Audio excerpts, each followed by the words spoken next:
लोकसभा चुनाव में मिली करारी हार के बाद महाराष्ट्र नवनिर्माण सेना के अध्यक्ष राज ठाकरे का पूरा जोर अब विधानसभा चुनाव पर है। राज ठाकरे ने खुद को पार्टी का सीएम उम्मीदवार घोषित कर दिया है। राज ने ऐलान किया है कि वो इस बार चुनाव लड़ेंगे और अगर पार्टी को बहुमत मिला तो सत्ता भी संभालेंगे। माना जा रहा है कि राज ठाकरे ने नरेंद्र मोदी के पद चिन्हों पर चलते हुए चुनाव से पहले खुद को सीएम उम्मीदवार घोषित किया।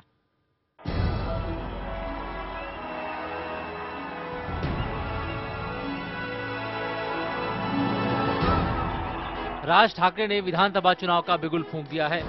लोकसभा चुनाव में एक भी सीट जीतने में नाकाम रहे राज ठाकरे विधानसभा चुनाव को लेकर कोई कोताही नहीं बरतना चाहते।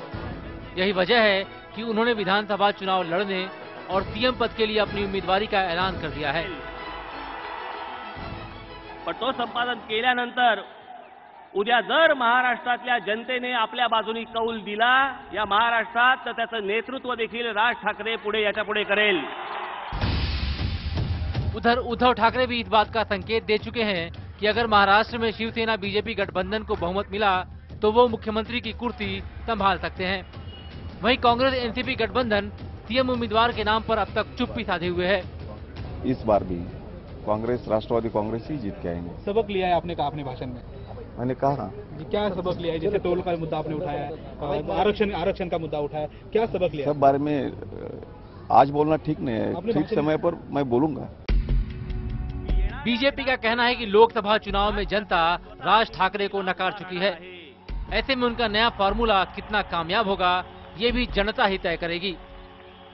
लोकतंत्र में अगर वो लड़ना चाहते हैं तो उनको हम शुभकामनाएं देता है। बाकी फार्मूला उनका कामयाब होगा या नहीं होगा तो जनता ठहराएगी।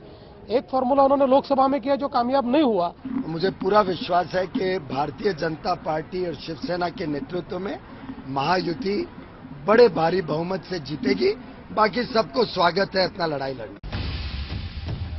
महाराष्ट्र की सियासत में अहम जगह रखने वाला ठाकरे परिवार पहले कभी चुनावी राजनीति में नहीं उतरा। ठाकरे परिवार की परंपरा रही है कि वो रिमोट से सूबे की सियासत को चलाते रहे हैं, लेकिन विधानसभा चुनाव में सफाये के बाद राज ठाकरे और उनकी पार्टी एमएनएस के अस्तित्व पर सवाल खड़ा हो गया है और यही वजह है कि अपनी पार्टी का वजूद बचाने के लिए राज अब खुद चुनावी समर में उतरने वाले हैं। मोदी की लहर पर सवार शिवसेना बीजेपी की नींद जहां राज ठाकरे के इस ऐलान ने उड़ा दी है, वहीं विरोधी लहर की मार झेल रही कांग्रेस एनसीपी के लिए राज ठाकरे का ये कदम उम्मीद की किरण लेकर आया है। बहरहाल अब चुनाव में जीत चाहे जिसकी भी हो, लेकिन राज ठाकरे के सीधे चुनावी मैदान में उतरने से महाराष्ट्र विधानसभा चुनाव की लड़ाई और कड़ी हो गई है। कैमरामैन दिग्विजय के साथ दिनेश मौर्य, मुंबई, IBN 7।